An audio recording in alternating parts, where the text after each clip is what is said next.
Guys, आप सभी कैसे हैं। माय डीमन वाइफ के 93 एपिसोड के साथ आप सभी का स्वागत है। ज़्यादा बकचोदी ना करते हुए एपिसोड को शुरू करते हैं। पहले एपिसोड में दिखलाया गया था कि भाई एनबी को कहते हैं कि तुमने गोड को मारने के लिए एक हथियार बनाया है जिसके कारण तुम्हें सजा दी जाएगी। इसी के साथ एपिसोड को शुरू करते हैं। भाई एनबी का सीन दिखलाया जाता है। भाई एनबी गोड से कहती है कि मुझे युवा मास्टर की मदद करने में कोई भी पक्षपात नहीं है।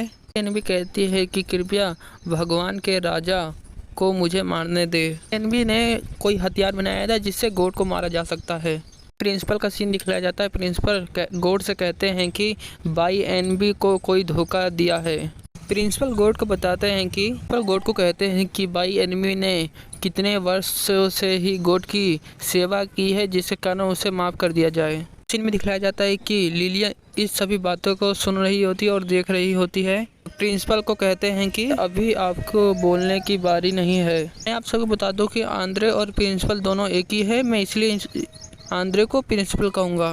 का सीन दिखलाया जाता है। गोड कहते हैं कि मैं अपने बच्चों को भी मार सकता हूँ, तुम मुझे अकेला छोड़ दो। प्रिंसिपल को कहते हैं कि पीछे हटो। ये सभी बातों को सुनकर प्रिंसिपल चौंक जाते हैं। प्रिंसिपल कहते हैं कि ठीक है। एनबी प्रिंसिपल को कहती है कि पीछे हट जाओ तुम। दूसरे सीन में दिखलाया जाता है कि गोड एक हथियार निकाल लेते हैं। वो कहते हैं कि मुझे धोखा देने का अंजाम तुम जानो। दूसरे सीन में दिखलाया जाता है कि गोड उस हथियार को भाई एनबी की तरफ फेंक देते हैं। भाई एनबी को ये हथियार लगने के कारण वह चिल्लाने लगती है। एनबी का सीन दिखलाया जाता है कि भाई एनबी धीरे धीरे मरने लगती है। प्रिंसिपल का सीन दिखलाया जाता है। प्रिंसिपल भाई एनबी को दूर से देख रहे होते हैं और भाई एनबी चिल्ला रही होती है। सभी देख के प्रिंसिपल रोने लगते हैं। भाई एनबी का सीन दिखलाया जाता है। भाई एनबी लाइटिंग में बदल जाती है, गायब हो जाती है। कहा जाता है कि वो सारी लाइटिंग गोड के हाथों में चली जाती है। एनबी एक रेड स्टोन में बदल जाती है।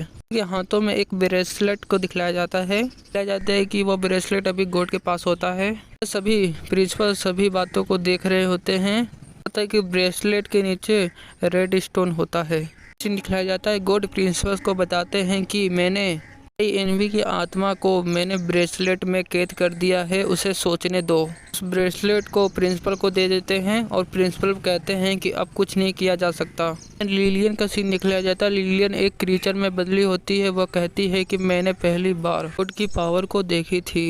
एनबी कहती है कि मैं वहां डूब गई थी और भाई एनबी उस कंगन को चुराने के बारे में सोच रही थी। प्रिंसिपल का सीन दिखलाया जाता है। प्रिंसिपल के हाथों में कंगन और रेड स्टोन होते हैं। बातों को सोचकर प्रिंसिपल रोने लगते हैं। जियांग का सीन दिखलाया जाता है। जियांग कहता है कि वास्तव में भगवान ने भाई एनबी की शरीर को कंगन में कैद कर दिया है। क्यून इजाबेला लिलियन से कहती है कि तुमने ब्रेसलेट को चुरा लिया था जिसके कारण भाई एनबी तुम्हारे लिए कुछ भी कर सकती थी, और बताती है कि अगर यह मेरे पास नहीं होता तो स्वर्गीय राजा मंत्री मुझे नहीं बनाते। दूसरे सीन में दिखलाया जाता है कि लिलियन भाई एनबी की आत्मा को देख रही होती है। बताता है कि यह सभी बातें क्या परमेश्वर के राजा पुत्रों के साथ विरोध है जिसके कारण भाई एनबी और प्रिंसिपल के बीच विरोध हुआ था। क्वीन इजाबेला कहती है कि मैं इस सभी बातों के बारे में भाई एनबी से पूछूंगी। कहता है कि प्रिंसिपल ने हमारी इसलिए मदद की थी क्योंकि वो हमें जानते थे और हम कौन है।